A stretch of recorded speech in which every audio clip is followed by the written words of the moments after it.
दोस्तों, I am Aditya Dixit. आप सभी का मेरे यूट्यूब चैनल पर स्वागत है। आज हम पढ़ेंगे बहुत ही इम्पोर्टेंट टॉपिक, एक तरह से थ्योरम है जो कि इसका नाम है सैंडविच थ्योरम।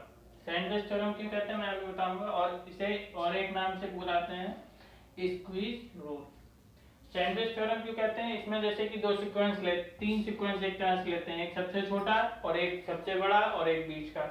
तो सबसे छोटा और बड़ा सबसे, तो वो एक लिमिट पे कन्वर्ज करेंगे जिसका नाम होगा लिमिट, हमने मान लिया एक लिमिट पे कन्वर्ज करेंगे। तो बीच का जो होगा सीक्वेंस वो भी उसी लिमिट पे कन्वर्ज करेगा। यही होती है थ्योरम में सैंडविच थ्योरम, क्योंकि ऊपर की चीज जो कि सबसे बड़ी है, नीचे की सबसे छोटी है, तो बीच की भी उसी लिमिट पे कन्वर्ज करेगी और ये इसी तरह से बन जाता है सैंडविच। तभी इसका नाम पड़ा सैंडविच थ्योरम। अब हम देख लेते हैं क्या।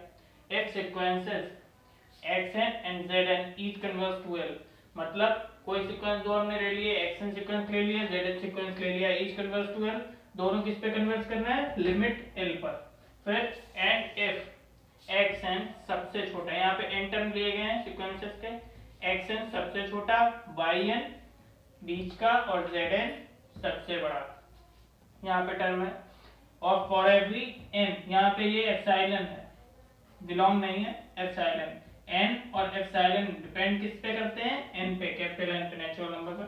देन yn सीक्वेंस जो yn है आल्सो कन्वर्ज टू l, जब ये दोनों सीक्वेंस हैं xn और zn कन्वर्ज कर रहे हैं l पे, और xn सबसे छोटा है और zn सबसे बड़ा, तो बीच का yn भी लिमिट l पर कन्वर्ज करेगा। यही प्रूव करना है।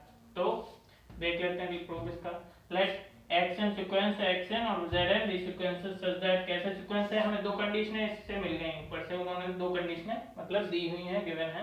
कौन कौन सी, xn सबसे छोटा है, yn बीच का है और zn सबसे बड़ा है। फॉर एवरी n और एप्सिलॉन किस पे डिपेंड करना है, n पे, नेचुरल नंबर पर। और दूसरी कंडीशन दी गई है xn और zn लिमिट xn की और zn की बराबर है, और किस पे बराबर कन्वर्ट कर रही है, l पे, लिमिट l पर कन्वर्ट कर रही है। अब हम पहली कंडीशन दूसरी कंडीशन उठाते हैं पहले। Limit xn equal to l, मतलब लिमिट xn है वो किस पे कन्वर्ट कर रही है, l पर, तो l हमने लिया। फिर उसके बाद कंडीशन इसकी बनती है xn माइनस l, क्योंकि मॉड में, और लेस देन एप्सिलॉन। ये कंडीशन इसके बाद आती है अगर आपने पिछले टॉपिक पढ़े हुए हैं।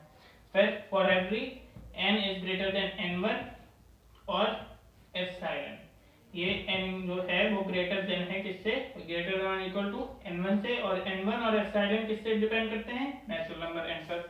तो फिर इसकी कंडीशन जब हम तोड़ते हैं तो फिर हमें क्या मिलता है, मतलब ये चीज जो xn सीक्वेंस है यहाँ पे, और ये इसकी l लिमिट है। फिर हम देखते हैं यहाँ से जो xn सीक्वेंस है वो लिमिट l माइनस एप्सिलॉन और l प्लस एप्सिलॉन के बीच में होता है, मतलब उसके ज्यादातर पॉइंट l पर कन्वर्ट कर रहे होते हैं xn सीक्वेंस के, लगभग इनफाइनाइट पॉइंट्स भी कह सकते हैं। अब l माइनस एप्सिलॉन अब लेस होता है xn से, और xn लेस किससे होता है, l प्लस एप्सिलॉन से, मतलब इन दोनों के बीच में l माइनस एप्सिलॉन और l प्लस एप्सिलॉन के बीच में सीक्वेंस xn लाई करता है। For every n is greater than और इक्वल टू n1 और एप्सिलॉन दोनों किस पे डिपेंड होते हैं, n पे, नेचुरल नंबर पे। इसी तरह से जैसे हमने xn को तोड़ा, limit xn equal to l के साथ जो कुछ किया, सिमिलरली उसके साथ zn के साथ करेंगे, क्योंकि zn भी किस पे कन्वर्ट कर रही है, l पर। तो limit zn equal to l, l minus epsilon, l plus epsilon, उनके बीच में क्या आएगा सीक्वेंस, zn। फिर n0, जैसे कि यहाँ पे डिपेंड कर रहा था किस पे, for every n is greater than और इक्वल टू n2, यहाँ n1 था यहाँ n2 हो गया, क्योंकि लिमिट zn के लिए है ये चीज। अब एप्सिलॉन और n2 किस पे डिपेंड करते हैं, n पे। फिर n0 हमने कोई रेशनल नंबर ले लिया, मैक्सिमम n1 और n2। अब l minus epsilon sequence xn, ये कंडीशन हमने इतनी यहाँ से उठाई। l माइनस एप्सिलॉन है वो लेस है किससे, xn से, और xn किससे लेस है, yn से। ये कंडीशन हमें यहाँ से मिली, xn लेस है yn से, और yn लेस है zn से, yn लेस है zn से, ये भी कंडीशन मिल गई। फिर zn लेस है किससे, l प्लस एप्सिलॉन से, zn लेस है l प्लस एप्सिलॉन से, ये भी कंडीशन हमें यहाँ मिल गई। फिर उसके बाद हमने देखा कि जो yn सीक्वेंस है वो इन दोनों के भी बीच में आ रहा है, तो हमने एक्स एन और वाई जेड एन को अभी हटा के दिया थोड़ी देर के लिए, तो L minus epsilon L plus epsilon, दोनों के बीच में क्या आया वाई एन।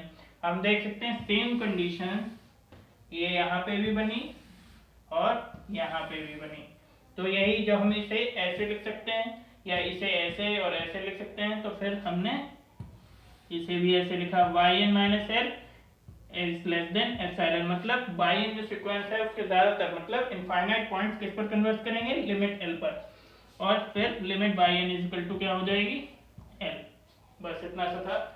अब मतलब यही हुआ कि एक्स एन और जेड एन, जो कि एक्स एन सबसे छोटा सीक्वेंस है और जेड एन सबसे बड़ा सीक्वेंस है, कन्वर्ट कर रहा है अगर लिमिट एल पर, तो वाई एन उनके बीच का सीक्वेंस कोई भी जो होगा वाई एन या कोई भी आप नाम दे दें, तो वो भी किस लिमिट पे कन्वर्ट करेगा, वो भी उसी लिमिट पे सेम लिमिट पे कन्वर्ट करेगा जो कि एल है यहाँ पे दी गई। बस इतनी सी थ्योरम थी, और हम आगे बात करेंगे कन्वर्जेंट की कुछ और थ्योरमों पे और कुछ क्वेश्चंस देखेंगे। अगर चैनल अब वीडियो अच्छी लगे तो चैनल को सब्सक्राइब करें और वीडियो को लाइक और शेयर करें। थैंक्स।